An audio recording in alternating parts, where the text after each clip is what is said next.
고린도후서 5장 17절을 보도록 하겠습니다. 고린도후서 5장 17절.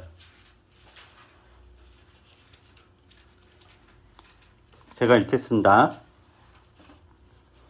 누구든지 그리스도 안에 있으면 그는 새로운 피조물입니다. 옛것은 지나갔습니다. 보십시오, 새 것이 되었습니다. 우리가 지난주에는 성경과 기도에 대해서 이야기를 했습니다. 기독교 신앙은 세상을 창조하시고 경영하시는 하나님과 예수 그리스도에 대한 믿음이죠. 그러니까 우리가 기독교인으로서 믿음을 갖는다, 신앙이 있다라는 것은 뭐가 이루어질 것에 대한 이런 거 이전에 하나님과 예수 그리스도를 믿는다라는 거죠. 그래서 우리는 하나님과 예수 그리스도를 믿습니다. 그리고 하나님을 믿는다라는 것에 포함된 내용은 하나님께서 인간을 포함해서 온 우주 만물을 창조하셨으며 당신이 창조한 우주 만물에, 즉 피조 세계에 대한 사랑과 관심과 책임을 가지고 계시다라는 것을 믿습니다. 거기에 우리 믿음의 내용이 포함되어 있는 거죠. 그런데 하나님께서 당신의 피조물에 대한 사랑이라든가 관심, 애정, 책임, 돌봄을 어떻게 표현하는가라는 거죠. 그리고 또 우리는 하나님께서 당신이 만든 이 피조물에 대해서, 사람을 포함해서 온 피조 세계에 대해서 사랑하시고 관심을 쏟으시고 돌보신다라는 것을 우리는 어떻게 알 수 있는가라는 거죠. 그게 바로 뭐냐면은 말씀이다라는 것입니다. 말씀. 하나님은 당신이 창조한 세계에 대해서 말씀으로 관여하시고 돌보시고 책임을 지십니다. 말씀으로 세상을 창조하셨고 말씀으로 세상을 이끌어 가시죠. 그래서 하나님은, 우리가 이제 하나님에 대해 여러 가지 수식을 앞에 붙이는데 그 중에서 가장 중요한 게 뭐냐면은 말씀하시는 하나님이다라는 거죠. 하나님 어떤 분이시냐? 말씀하시는 하나님. 근데 말씀하시는 하나님이시다라는 것은 하나님을 어떤 우주의 원리라든가 어떤 물리적 법칙이라든가 어떤 영적인 에너지 따위로 묘사하는 것을 거부하는 겁니다. 말씀하신 하나님이다라는 것은, 하나님이 말씀하신다라는 것은 하나님이 인격적이다라는 것. 인격적이다라는 것은 하나님께서 그의 피조 세계와 소통하신다라는 것을 의미해요. 소통한다. 특히 당신의 형상대로 만들어 피조 세계를 위탁하신 사람과 대화를 하신다라는 것을 의미합니다. 말씀하시는 하나님이라는 것은 뭘 의미하냐? 다시 한번 이야기하면은 하나님께서 그의 백성들과 사람들과 소통을 하신다, 대화를 하신다라는 것을 의미합니다. 그런데 하나님의 말씀을 그럼 우리는 어떻게 알 수 있을까라는 거죠. 하나님의 말씀을, 이 전통신학에서는 하나님의 말씀을 두 가지로 나눠요. 첫째는 뭐냐면, 여러분 다 들어보시면 아시겠지만 특별 계시와 일반 계시, 이런 말 들어보셨을 거예요. 하나님의 말씀을 전통신학에서는 특별 계시와 일반 계시 이렇게 나누는데, 일반 계시는 뭐냐면은 우리가 하나님의 말씀을 어떻게 알 수 있는가, 하나님을 어떻게 알 수 있는가, 온 우주 만물을 통해서 하나님을 아는 거예요. 왜냐하면은 이 온 세계를 창조하신 분은 하나님이시잖아요. 그리고 인간도 하나님의 형상대로 만드셨고, 그렇기 때문에 이 피조 세계에는, 우주 만물에는, 그리고 사람에게는 뭐가 남겨져 있냐면은 하나님의 흔적이 남겨져 있습니다. 우리가 보는 자연, 우리가 대하는 사람, 여기에 다 뭐가 있느냐면은 하나님의 흔적이 남겨져 있다라는 거죠. 그래서 이 자연 세계를 통해서, 이 자연 세계가 움직이는 물리 법칙이라든가 모든 이런 것들을 통해서 우리는 뭘 알 수 있느냐? 아, 하나님이 계시는구나. 하나님의 존재와 하나님의 손길을 알 수 있죠. 예를 들면 우리가 거대한 자연 앞에서 엄청나게 큰 산이라든가 엄청난 바다라든가 큰 강이라든가 저 우주의 수많은 별들을 통해서, 또는 매우 현미경으로 관찰해야 겨우 보일 수 있는 매우 미세한 생명의 움직임에서 우리가 어떤 압도당하는 경외감을 느끼거든요. 물론 이제 감염산들은 그런 거 없겠지만 굉장히 뭔가 그 압도당하는 그런 경외감을 느껴요. 그게 신의 흔적인 걸 우리가 이제 경험하는 거죠. 그리고 또 우리는 물론 이제 사람이 지옥인 경우도 있지만 때로는 사람들을 통해서 우리는 뭘 배우냐? 사랑이라든가 우정이라든가 책임이라든가 헌신, 연대, 협력, 돌봄, 희생 이런 덕목을 경험하고 배웁니다. 이게 하나님의 성품이죠. 그래서 사람을 통해서도 하나님을 알아가는 거고 우리의 일상생활을 통해서도 하나님을 알아갑니다. 그래서 그런 맥락에서 보자면은 이 온 세상은 하나님을 알 수 있는 것으로 가득 차 있다라는 거죠. 하나님 알 수 있는 걸 가득 차 있는 게 이 세상이다라는 거예요. 이게 이제 일반 계시예요. 일반 계시. 그런데 이제 이 일반 계시가 전부는 아니에요. 왜냐하면은 이것을 통해서 하나님의 뜻을 알기에는 부족한데 그 이유는 뭐냐면은 기준이 없기 때문이에요. 그러니까 예를 들면 우리가 거대한 자연 앞에서 압도적 경외감을 느끼며 신적 존재에 대해 인식을 한다고 하더라도 그 신적 존재에 대한 지식은 매우 왜곡될 수 있어요. 어떤 식으로 왜곡되느냐? 거대한 그 자연물, 엄청난 산이라든가 엄청난 강이라든가 엄청난 바다를 보고 어떤 굉장히 영적 압도감, 신적 경외감을 느낄 수 있는데 그렇게 느끼면서 어떤 식으로 나가냐면은 바다신, 산신, 뭐랄까 강의 신, 저 나무신 이런 식으로 왜곡될 수 있다라는 거죠. 그러니까 신에 대해 신적 존재에 대한 인식을 한다고 하더라도 그 신적 존재에 대한 지식은 왜곡될 수 있다라는 겁니다. 그렇기 때문에 사람이 가지고 있는 어떤 종교성이나 영성이 하나님을 아는 지식으로 반드시 연결되는 것은 아닙니다. 그래서 기독교는 특별 계시를 이야기하죠. 특별 계시는 뭐냐면은 하나님께서 당신을 직접 알려주시는 거예요. 나는 이런 존재다. 나는 이러이러하다. 나의 뜻은 이러이러하다라는 것을 하나님 당신께서 직접 알려주시는 것. 이게 이제 특별 계시예요. 그리고 이 특별 계시는 두 가지 방식으로 이루어져 있는데 예수 그리스도와 성경입니다. 예수 그리스도와 성경. 히브리서를 한번 볼까요? 히브리서 1장 1절부터 4절입니다. 히브리서 1장 1절부터 4절입니다.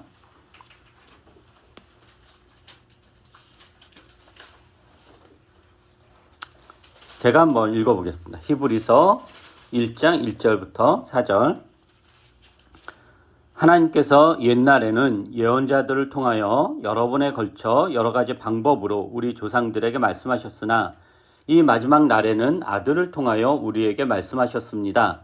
하나님께서는 이 아들을 만물의 상속자로 세우셨습니다. 그를 통하여 온 세상을 지으신 것입니다. 그는 하나님의 영광을 강체시오 하나님의 본체대로의 모습이십니다. 그는 자기의 능력 있는 말씀으로 만물을 보존하시는 분이십니다. 그는 죄를 깨끗하게 하시고서 높은 곳에 계신 존엄하신 분의 오른쪽에 앉으셨습니다. 그는 천사들보다 훨씬 더 높게 되셨으니 천사들보다 더 빼어난 이름을 물려받으신 것입니다. 여기서 보면은 하나님께서 말씀을 어떤 식으로 하셨느냐? 옛날에, 그러니까 이 히브리서가 기록될 당시에서의 옛날인 거죠. 그러니까 우리가 흔히 이야기하는 구약을 이야기하는 거예요. 옛날에는 예언자들을 통해서 여러 번에 걸쳐 여러 가지 방법으로 우리 조상들에게 말씀하셨다라는 거예요. 그게 기록되어 있는 게 구약 성경인 거죠. 구약 성경. 즉 우리는 구약 성경을 통해서 하나님께서 그의 백성들에게 무슨 말씀을 하셨는지 어떤 뜻을 갖고 계신지를 알 수 있습니다. 그리고 2절에 보면은 마지막 날에는, 즉 마지막 날이라는 게 최후를 이야기하는 거죠. 아들 예수 그리스도를 통해서 우리에게 말씀하셨다라고 그래요. 그리고 요한복음에 보면, 요한복음 1장에 보면 예수님은 뭐라고 이야기하죠? 하나님 말씀이라고 이제 소개를 하죠. 그러니까 예수 그리스도 자체가 하나님의 말씀이다라는 거죠. 그리고 예수 그리스도의 말씀 되심이 기록되어 있는 책이 이제 신약 성경인 거죠. 물론 이제 일부 성경학자들은 복음서에 기록된 예수님 말씀 중에서 예수가 진짜로 한 말씀을 가려내려는 이제 시도 이런 것들을 했는데 그 결과물은 이제 별로 신뢰할 수 없다라는 거는 이미 이제 많이 이제 드러났습니다. 그래서 우리는 하나님이 당신의 뜻을 직접 알려주셨는데 그게 이제 구약과 예수 그리스도인데 예수 그리스도에 대하여 담겨 있는 게 이제 신약 이렇게 있는 거죠. 결국 성경을 통해서 우리는 하나님의 말씀을 좀 더 명확하게 알 수 있다라는 겁니다. 그래서 하나님은 성경을 통해서 우리에게 말씀하시고 간요하시고 우리의 삶을 조율해 나가십니다. 그래서 성경에 계시된 하나님에 대한 지식 없이 하나님과 그 성경에 계시된 하나님과 예수 그리스도에 대한 지식 없이 하나님 믿는다라는 것은 그냥 내가 만들어낸 우상을 하나님처럼 믿는 거죠. 하나님처럼. 그러니까 하나님 믿는 게 아닌 거죠. 그러니까 하나님 믿는다라는 것은 하나님과 소통을 한다는 거고 그것은 하나님의 말씀을 듣는다라는 것을 전제합니다. 그래서 이런 맥락에서 성경은 기독교 신앙에서 이제 핵심인 거예요. 제가 지난번 주 설교에 이제 성경에 대한 이야기인데 오늘 같은 식으로 하지는 않았죠. 제 방식이 여러분이 어쨌든 자주 예배를 빠지고 이렇게 적용오니까 계속 이제 다른 버전으로 반복하고 있습니다. 그러니까 두 번째는 기도에 대한 이야기를 했죠. 기도. 하나님은 말씀하시는 하나님이시고 성경, 예수 그리스도와 피조물을 통해서 말씀을 하세요. 그런데 이러한 하나님의 말씀이 우리 개개인과 연결되고 접촉이 돼야 되잖아요. 그죠? 하나님이 이렇게 말씀하셔도 그게 나에게 연결되지 않으면 사실은 이제 소용이 없는 거죠. 그죠? 그 나에게 연결되고 접촉되는 방식이 뭐냐면은 기도인 거예요. 기도. 즉 성경은 하나님의 말씀이지만 기도는 하나님의 말씀을 가지고 하나님과 나누는 대화인 거죠. 그래서 기도라는 행위를 통해서 우리는 하나님의 말씀을 확인하며 우리의 마음과 생각을 하나님에게 내어놓습니다. 세상을 향한 하나님의 근심을 우리의 근심으로 담아서 하나님에게 간구하고 이웃을 사랑하라는 하나님의 말씀을 이웃을 위해 기도하는 행위로 순종합니다. 세상의 악함에 대한 하나님의 아픔과 근심, 이게 하나님의 말씀인 거죠. 그것을 우리의 언어로 하나님에게 표현합니다.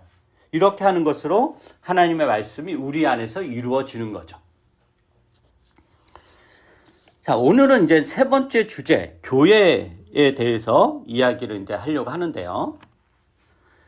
우리는 그 성경과 기도를 지금 제가 성경과 기도를 말씀하시는 하나님, 소통하는 하나님이라는 맥락에서 이야기를 했습니다. 그런데 하나님께서 이러한 소통을 어느 특정 개인과 하시느냐? 그렇지 않고 공동체로 하신다는 거예요. 어느 특별하게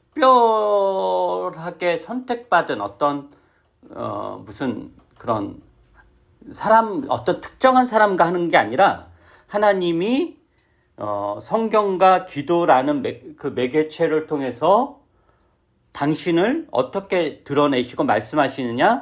공동체에게 한다라는 거죠. 물론 이제 개인과 대화를 하시지만 그것은 이제 공동체적으로 반드시 연결되어 있다라는 거예요. 예를 들면 하나님 말씀이 성경이잖아요. 우리는 그렇게 믿죠. 성경은 개인에게 주어진 책이 아닙니다. 어느 특정 개인에게 야, 이게 나의 비밀이 담겨있는 계시니까 네가 가져가 읽고 해석하 이런 게 아니라 믿음의 공동체에 주어진 책입니다. 성경이라는 게 공동체의 산물이다라는 거예요. 그래서 성경 해석과 적용도 반드시 공동체에 적여야 돼요. 기도 역시 그렇죠. 예수께서도 두세 사람이 내 이름으로 모이고 두세 사람이 내 이름으로 기도할 때 나도 거기에서 함께 할 것이고 그게 땅에서 풀리고 땅에서 이렇게 풀면 하늘에서 풀리고 땅에서 매면 하늘에서 매일 것이다 라고 이렇게 하셨죠. 그러니까 여러 사람이 같은 마음과 같은 내용을 가지고 기도하는 것이 기도의 핵심인데 이게 사실 개인적으로 기도하는 것보다 훨씬 더 중요합니다. 공동체적으로 기도하는 거죠.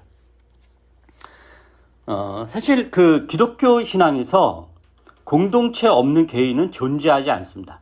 사람은 홀로 존재할 수 없죠. 삼위일체로 존재하시는 하나님의 존재 양식도 공동체고 우리가 믿는 하나님도 공동체적 관계로 존재하시고 또 창조의 원리도 그렇죠. 하나님께서 사람을 단일한 한 사람을 만든 게 아니라 두 사람, 공동체적 관계로 만드셨고 또 하나님이 세상을 단일 품목으로 채우지 않았잖아요. 온 세상에 호랑이만 있다면, 온 세상에 바퀴벌레만 있다면 이게 얼마나 재미가 없겠어요? 하나님께서 세상을 수십만, 수백만 종류의 다양한 생명으로 채우셨습니다. 또한 하나님께서 사람을 공동체적 존재, 즉 타인이 있어야 존재하고 타인이 있어야 완성되고 타인이 있어야 채워지는 존재로 창조하셨다라는 거죠. 그러기에 하나님의 말씀은 공동체적 관계로 이루어진다라는 겁니다.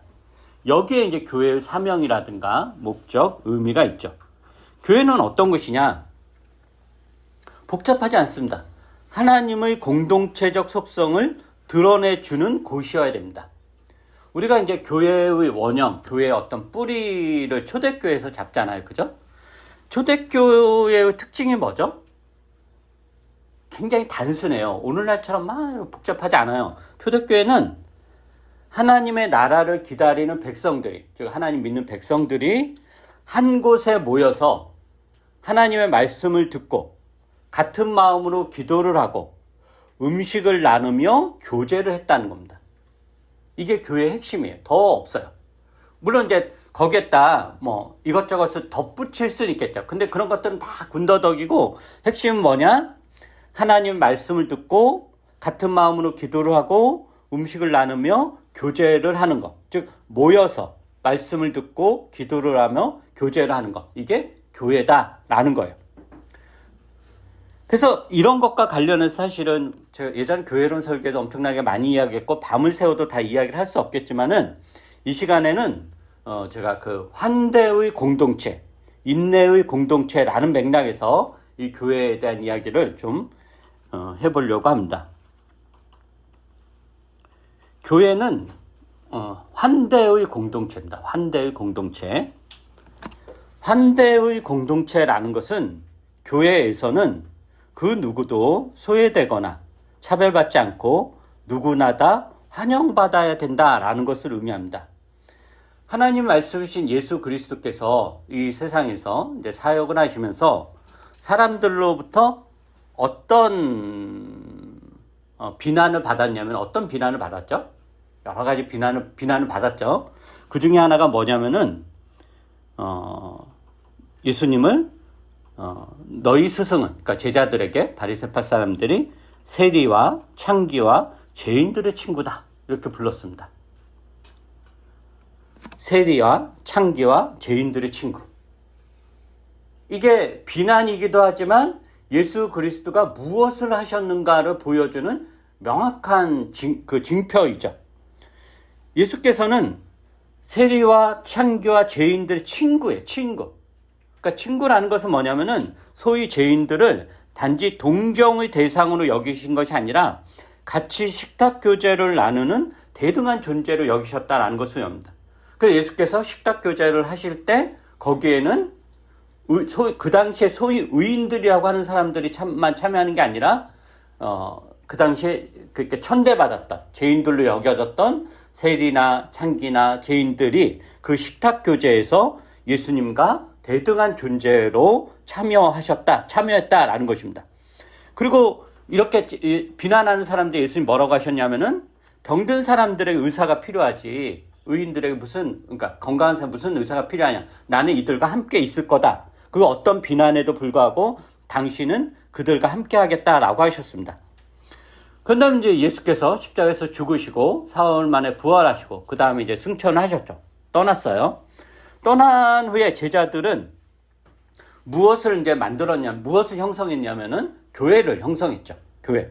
교회를 통해서 예수께서 보여주신 환대의 공동체를 만들어 갔는데 그 초대교회의 기독교인들이 어떻게 살았는가 이렇게 남긴 고대 문헌들이 여러 개가 있거든요. 꽤 많은데 그런 문헌들을 보면은 초대교회 기독교인들 공동체가 그러니까 그 당시 주류 사회에 어떻게 달랐냐면은 원수를 위해 기도하고 원수는 죽여야 되지.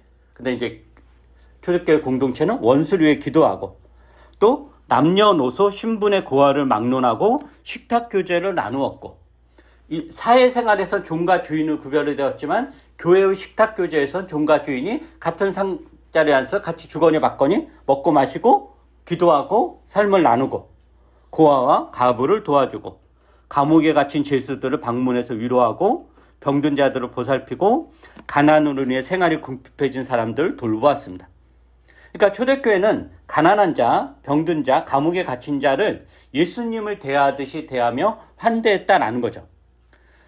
물론 신앙이 성숙한 사람들은 존경받았지만 신앙이 미성숙하다고 해서 비난을 받거나 차별을 받지 않았습니다. 이 식탁교제에 참여할 수 있는 사람은 신앙이 어느 몇 단계까지 올라간 사람, 몇 단계 이하는 그 단계를 통과해 이 식탁교제에 들어왔을 때 이러지 않았다라고 하는 거죠. 신자들을 계급으로 나누지 않았습니다.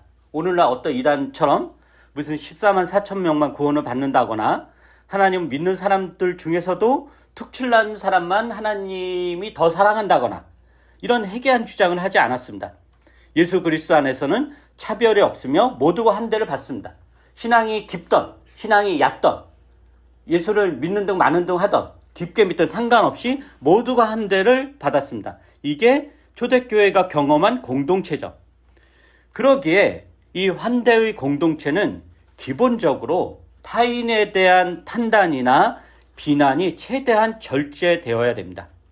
타인의 겉모양이나 수준이나 세상적인 기준으로 혹은 신앙적인 어떤 그 성숙의 내용으로 판단하거나 비난해서는 안 됩니다. 교회는 판단하고 비난하는 것이 아니라 수용하고 협력하고 공감하고 편들어 주는 곳입니다. 이게 환대의 공동체인 거죠. 그 인천에 그 참사랑병원이라고 있습니다. 참사랑병원.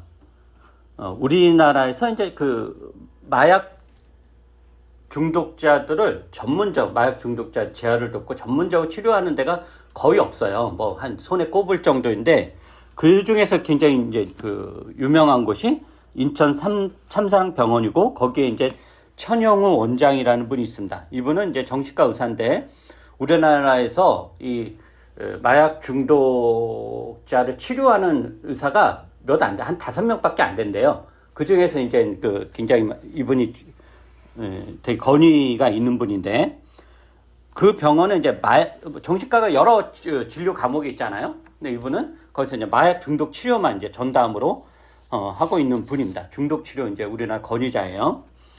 근데 최근에 이제 이분이 이제 법무부에서 한 강의를 제가 최근에 유튜브에서 들었는데 뭐 여러 가지 이야기하지만 기억에 남는 게 이런 이야기입니다. 그 중독자라는 게 그러니까 중독이 우리가 중독되었다 이게 의지의 문제가 아니다라는 건 이제 의지의 문제가 아니라 뭐 마음먹기 달렸다 이런 게 아니라 뇌의 문제입니다. 그러니까 중독자는 뇌가 망가진 거예요. 그래서 그 중독자들의 뇌를 촬영해서 일반인들의 뇌와 비교하면 확연한 차이가 있습니다. 중독자들의 뇌는 보면 우리가 그런 치즈를 생각하면 치즈를 쥐새끼들이 막 갉아먹으면 막 군데군데 막 구멍이 숭숭 나잖아요. 스펀지에 막 구멍 막 숭숭 이렇게 된 것처럼 그렇게 구멍이 숭숭 뚫려 이렇게 이제 촬영이 돼요. 그 굉장히 이제 뇌가 망가진 거죠. 훼손된 거예요. 그러니까 중독이란 뭐냐면은 이 뇌가 망가진 거예요. 그리고 문제는 이 망가진 뇌가 회복되기는 매우 어렵다는 겁니다. 그리고 아직까지 현대의학에서 이 망가진 뇌를 회복하는, 치료하는 약은 없습니다. 약은 없어요. 근데 뭐 여러분도 알다시피 뇌라는 게 가소성이 있기 때문에 그 중독을 일으키는 약물에 장기적으로 노출되지 않으면, 그러니까 먹지 않으면 원상복귀까지는 되지 않아도, 원상복귀는 불가능하고요. 원상복귀까지는 되지 않아도 어느 정도 회복은 된다라고 합니다. 근데 몇 달 끊는 정도는 아니고 몇 년을 끊어야 이제 정상의 근사치하게 이렇게 회복이 돼요. 그런데 약만 몇 년간 끊는다고 회복되는 게 전제 조건이 있어요. 전제 조건이 뭐냐면은 이 망가진 뇌가 회복되기 위해서는 수년간 약물을 끊는 것으로만 전제되지는 않고 그 사람이 긍정적인 어떤 자극에 계속적으로 노출되고 반복돼야 돼요. 그러니까 예를 들면 마약 복용 때문에 이제 그 몇 년 동안 그 교도소 생활을 하는 사람 있잖아요. 징역살이를 한 뭐 3년, 4년 이렇게 하는 경우가 있어요. 근데 여러분이 알다시피 그 교도소에서는 마약 할래 할 수가 없죠. 그죠? 그리고 술도 못 하죠. 담배도 못 하죠. 해로운 거 다 끊는 거단 말이에요. 그 3, 4년 동안. 그러면 이제 3, 4년 동안 강제적으로 어쨌든 끊고 출소했으면 이게 이제 약물에 계속적으로 그게 이제 몇 년간 끊어지면 내가 회복이 되는 게 당연한 거잖아요. 그럼 이분이 그래서 뇌를 촬영했을 때 회복이 됐느냐? 회복이 안 된다라고 하는 거예요. 똑같다는 거, 거의 비슷하다.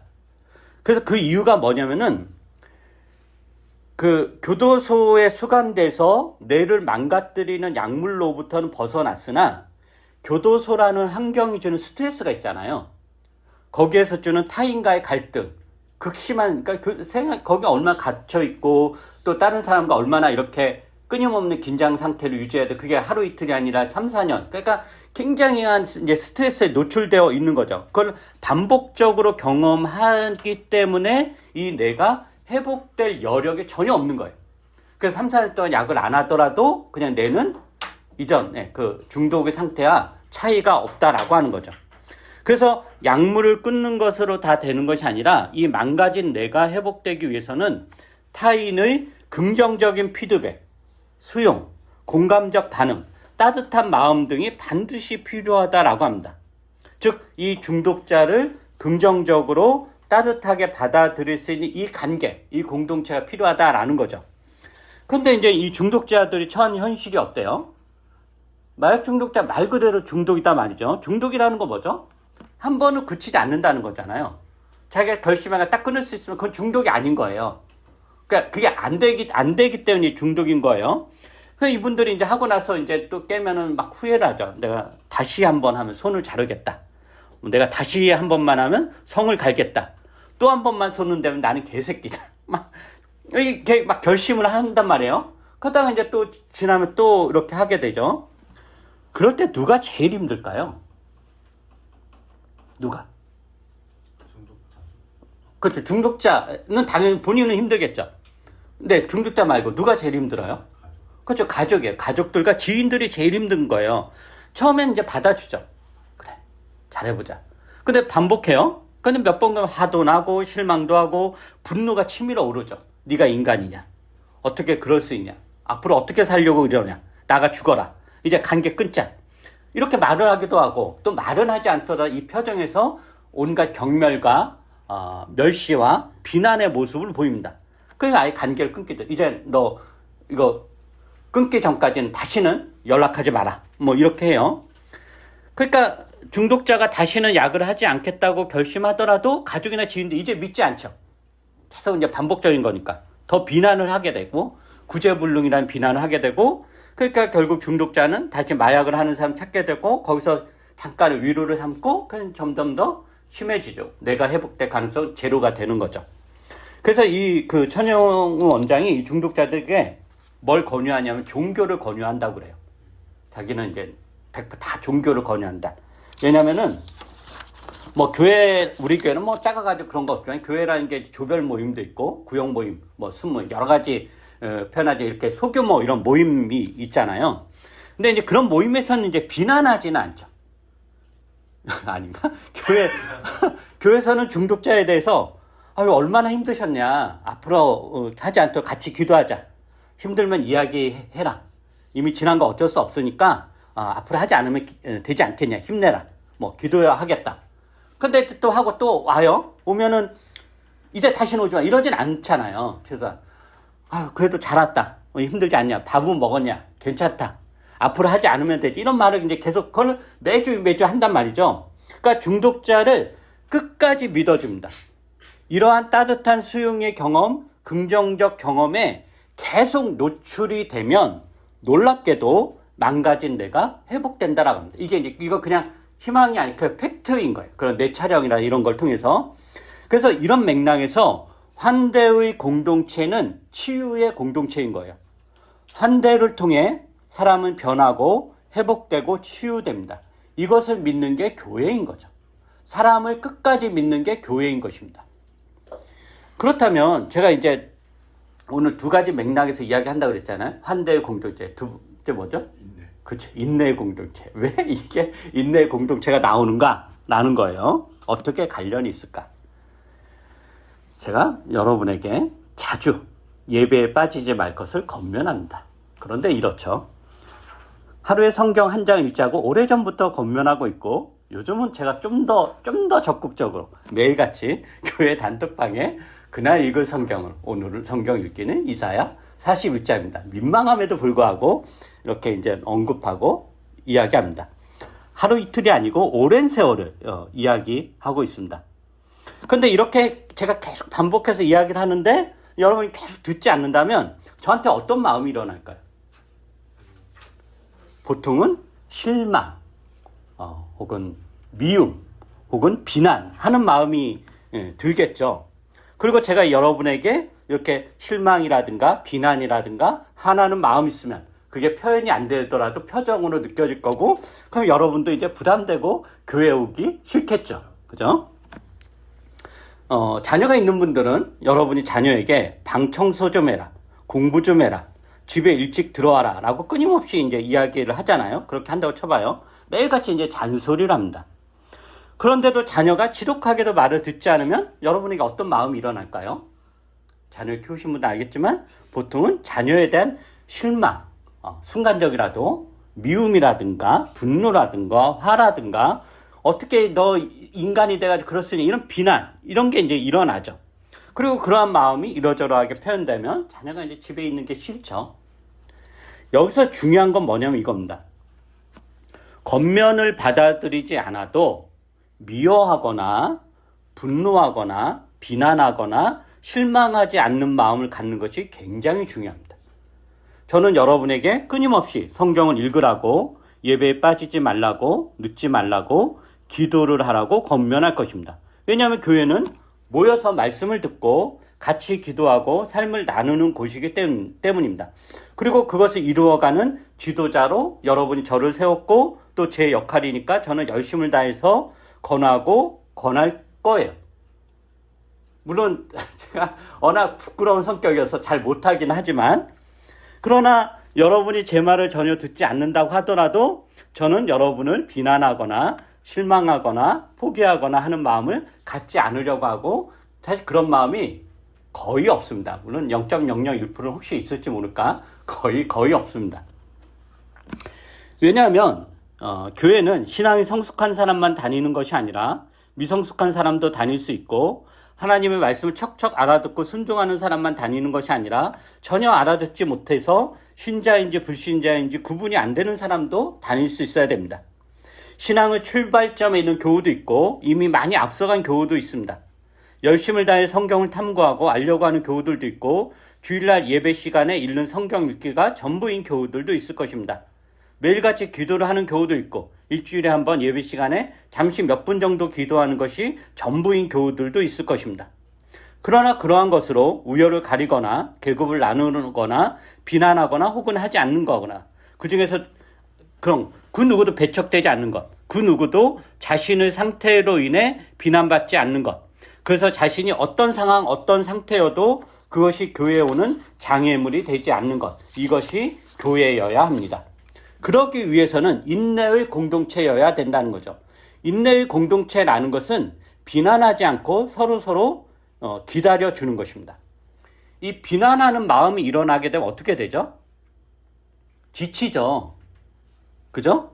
자녀에게 방을 치우라고 매일같이 이야기를 하는데 자녀가 말을 듣지 않아요. 그런데 그때 자녀에 대한 비난, 분노가 일어나면 어떻게 돼요? 지치고 포기하게 되죠.